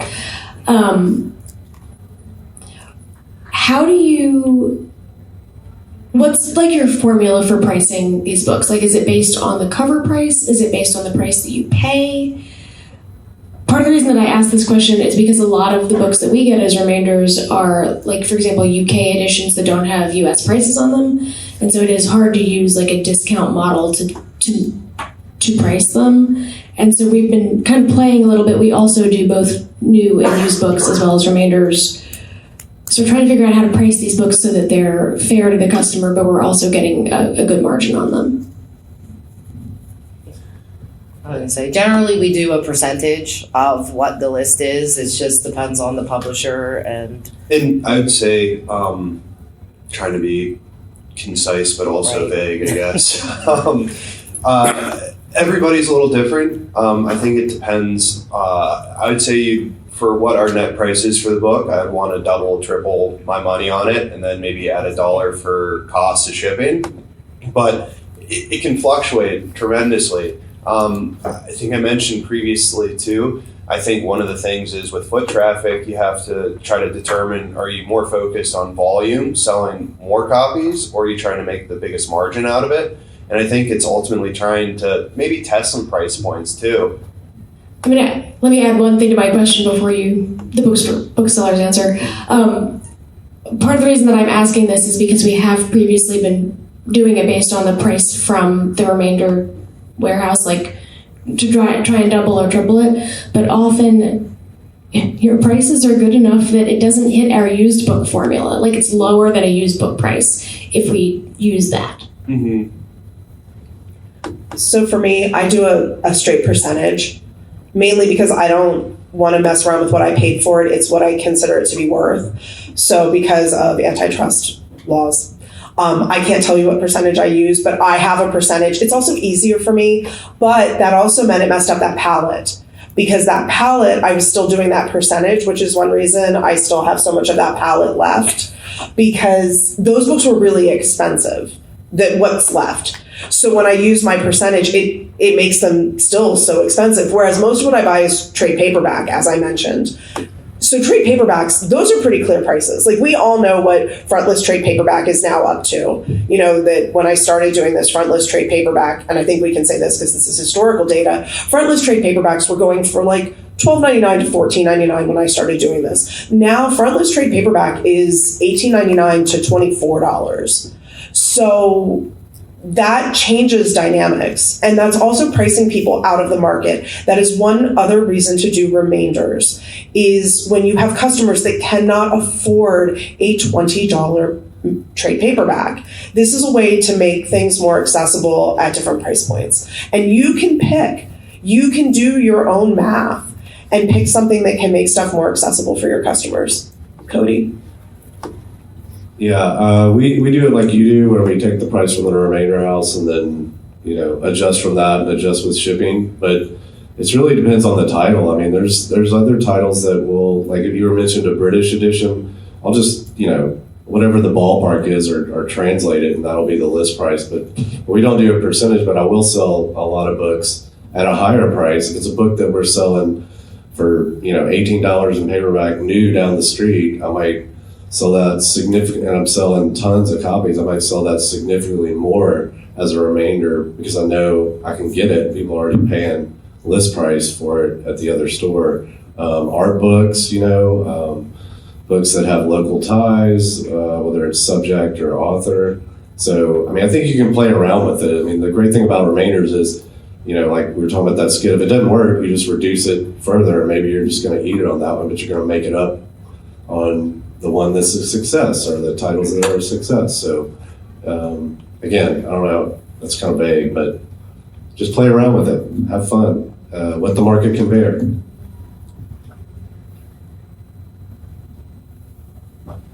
Are there any other questions?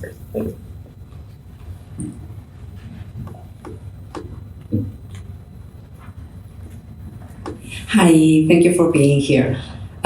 So I may not have caught that very well at the beginning, or maybe don't have had the difference between a remainder and a return from the point of view of what you're getting. It seems that it's pretty clear.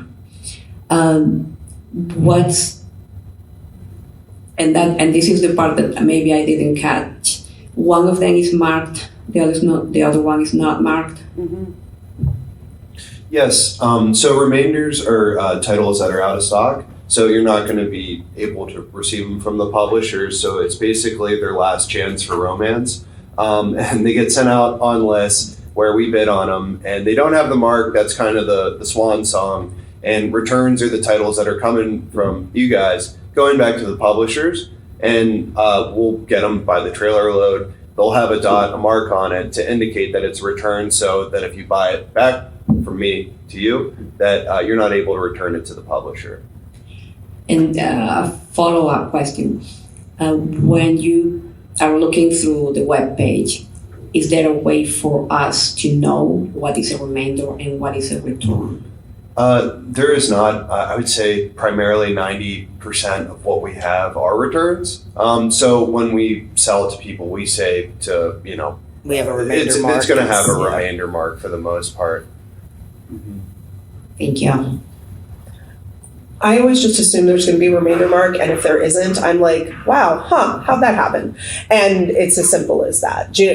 But sometimes I have also ordered things from other remainder warehouses. I ordered one thing, and it was an Emily Henry, and they were not remainder marked. It was not an old Emily Henry. So that can happen too. And it was one I was doing for book club. So, I mean, it happens, but it's always like a surprise. Like I expect everything I order to have the mark.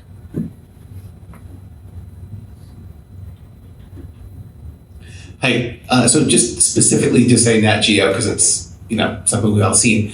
So sometimes there's things that just constantly renew in your inventory, like you have 12 of a book, and like maybe they disappear and a month later they're back. Is there a way to catch those and be like, oh, I probably want, like we use them for book fairs, so I'm like, oh, I probably want like 50 of those. Is there a way to kind of do that? If you reach out to us and say, hey, I have customers who will text, email anything we're happy with, and you say, I'd really like this title, I'd be more than happy, or Kelly obviously would be more than happy to help you out. Like I mentioned, when we're sorting a publisher, we might sort 50, 60,000 pieces, and sometimes there's a title, maybe the first time we sort it, we get 100 copies, the second time 15, we just never really know the quantities, but we're more than happy to help if there's a title you want. What causes that cycle of constantly getting certain things back in? I think it's you guys. Probably. It's, I think it just depends on titles. Generally, it's like 6 months before we'll receive it to build the masses. And if a title gets really popular, especially after the holidays, sometimes January, February, we get bombarded with stuff, and it's a Santa Claus book or something. It's like, well, we won't be able to sell this for 11 months, but that's the big thing that determines the returns that we receive. And like Jack said, we're more than willing to work with you on a title. And if Michelle called me and said, hey, you have 20 of these and I need 10 of them, then I'm going to go down in the warehouse and grab them and hold them for her. Yeah, we love working with our customers to help create your orders. Whatever we can do to help, we're here to do that. And if it's a special title you're looking for, we'll make every effort to make sure you get it.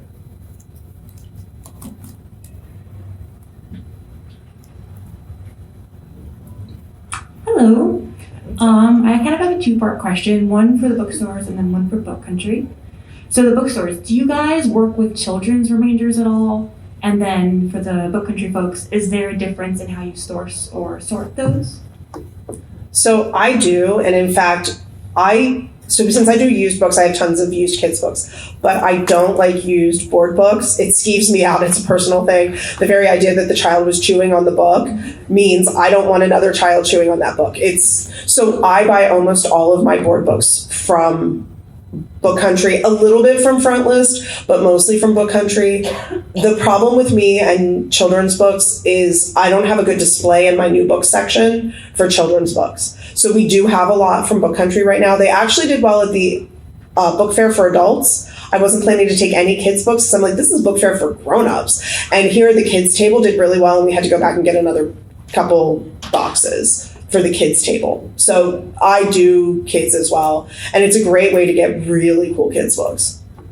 Yeah, same here. We one of our 4 stores is Square Books Junior, which is a store for young adult and children.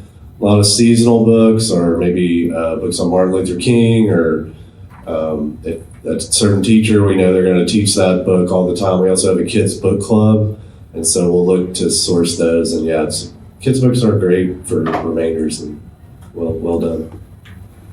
Yeah, we do have publishers that are focused primarily on children's titles. That would consist paperback, hardcover, board book, picture books. And yeah, they do great for us all year round. I think it's definitely one of our stronger categories. And yeah, it's just similar to all of our other publishers that when we receive it, we sort it. And, you know, obviously too, there's some publishers that might do nonfiction, fiction, children's, a little bit of everything. And so we get a blend of things that will be hitting the website, new arrivals at the same time.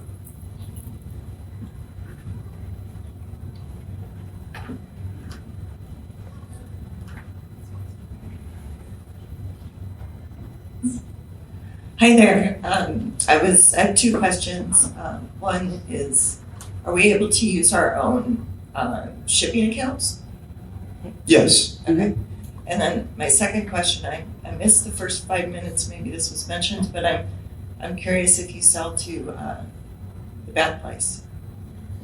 That's not really our focus. We try to sell to, we're a wholesale account, and all we do is sell to you guys. We don't do B2C. It's all to the. Sorry, one more question. Do you get a lot of university press? I'll let to answer that. From time to time, yes. Thanks.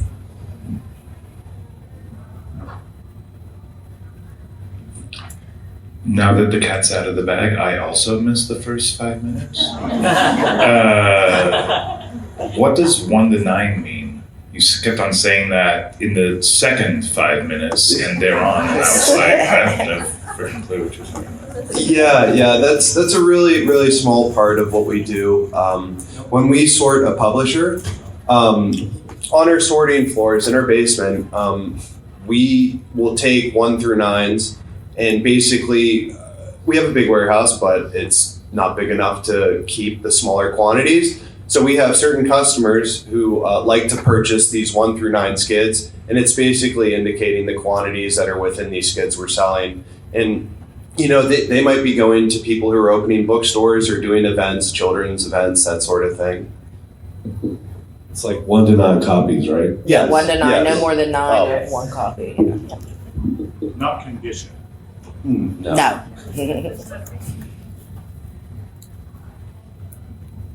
Hi guys, I guess this question is maybe more for Cody because it seems like you do more lifestyle art and more rounded, but also Michelle, feel free if you have an answer for this as well. In terms of merchandising, remainder types, do you find that some categories do better in section versus some doing better out on display? Is it market specific?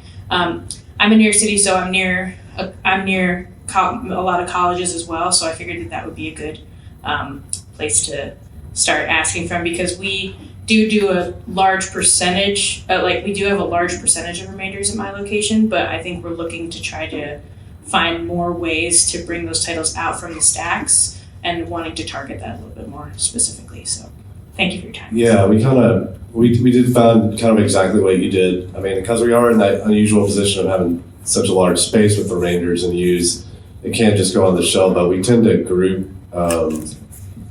particularly the art books do well on display rather than out of the section, and we'll try to create within the new arrivals, like, as I said, you know, different editions of classics like Moby Dick or whatever, and Jane Eyre. We'll put those all together so it's a big visual impact when you first see it. But mainly it's just, I guess, what's on display is mainly what we buy, and not 1 to 9 or maybe 10 and above or maybe 5. But yeah, I mean, I think we try to treat it like it's just like our frontlist store, right? You just are looking for things that match together and try to create a different display on a different table at different times.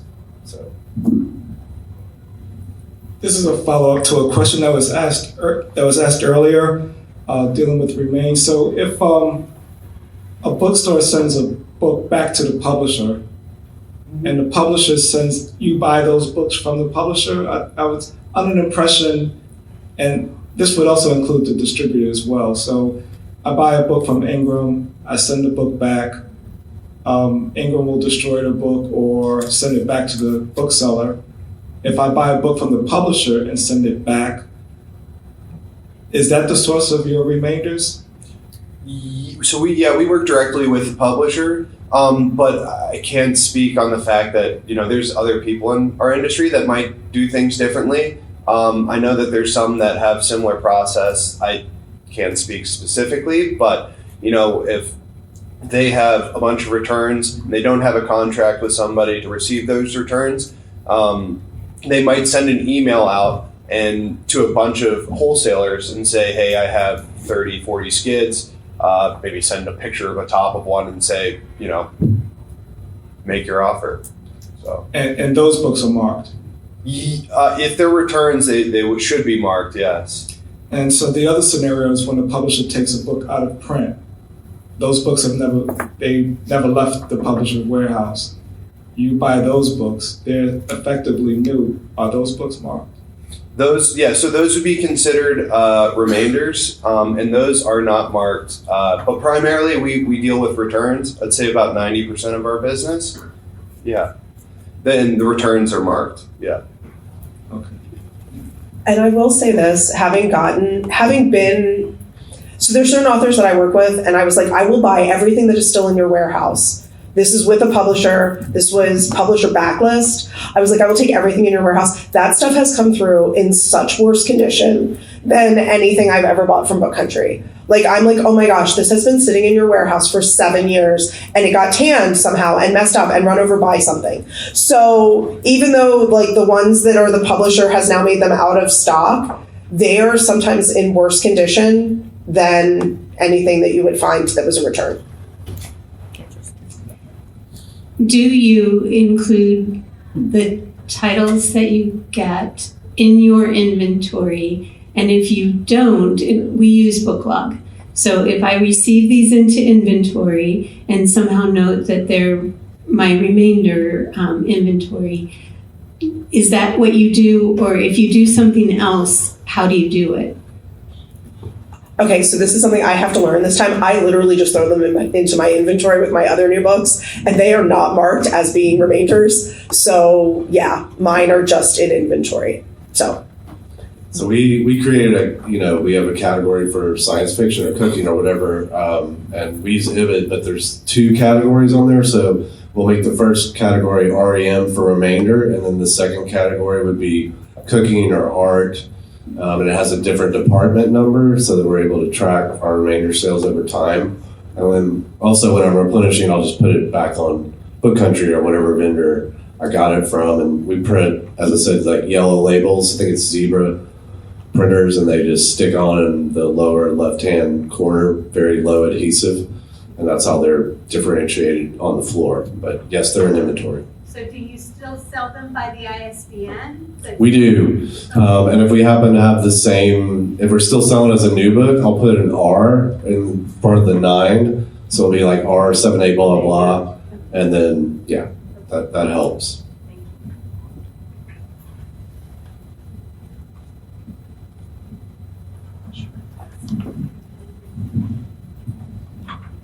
Thank you. I have a question about authors and how, and maybe I missed this, but do you know if the author benefits any more once this process starts? I have no idea. It is one of the questions I have asked authors, and I have authors at different points in their publishing journey. So I know if they get returned at Ingram's and they're indie, they are destroyed. They will lose 5 sales for every return on Ingram's if they're independently published. It is horrific. So I always think the authors are getting punished when they get remaindered or returned. And I know my author friends that have gotten returned. The author I was talking about that I meet every 2 weeks, her returns wiped out part of a huge section of her royalties. It is one of the things, it's why I don't do returns. But once they've been remaindered, I'm like, they already got hurt. I can at least boost their signal. So that's how I see this, especially since I do used books. I see it as boosting everybody's signal. I don't know. I have an author that I work with who's a huge name, and I've asked her and her person that does her numbers. He's like, I don't know what happens. He's like, I don't know if we get charged back if they get remaindered. Who knows? And I'm like, that's because you're doing so well that you actually don't care. With smaller authors, I do think they get hurt. As I understand it, I don't think they make anything on it. But, it gives the book a second life. That's the way I look at it. You're getting out there to a new customer base and selling more. So. Right, like if you're a small bookstore, is it better to buy 1 or 2 copies of this in a handful of months, or to buy 20 and sell 20 of them? Yeah, it's an interesting question.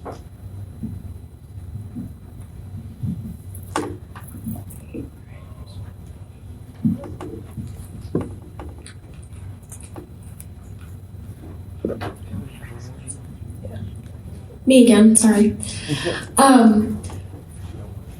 Both from a reporting and from like a workflow perspective, how do you track remainders that have like been there for too long? Do you run a report that kind of shows their aging, and if they've been on there for too long, do you mark them down? Like, what happens to them if they just like stick around? Yeah, we run reports, and we actually do a sale every right around the 4th of July, and then another sale in January, and we just mark them down to like, $1 for paperback or 50 cents or, whatever, make up whatever you want. But yeah, because we're constantly getting new inventory and wanting to stay fresh, it's kind of like used books, at some point you just gotta like move on. So yeah, we mainly run a report. It's also the date, because it's in our POS system, there's a date when it was entered, so you could also just, sometimes when I got new staff, I'm like, yeah, just go through these and we're just gonna call all this, and then I'll look at it. And we put those out on sale racks in front of the store on like little library cards, so that instead of we have so many remainders, instead of putting remainders out there, we put the super low bargain books to kind of get them in the door and go from there. I make them used, or I make them blind dates. Like, that's because I do used. So I'm like, okay, you've been here a really long time, now you're used. Yeah, so. we do blind dates too. So I want to thank everybody for coming. Please rate this session in your app. All of our contact information is right there. I'm happy to answer questions. I know everybody else here. I know that Kelly and Jack would really love to hear from you, and Cody as well. Yeah, please reach out. Yeah, thank you so much for coming.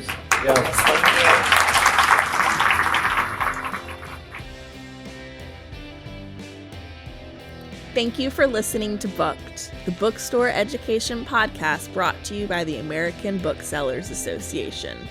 Don't forget to subscribe to the show on your favorite podcast app. Additional educational resources can always be found on the ABA site at www.bookweb.org. Happy reading!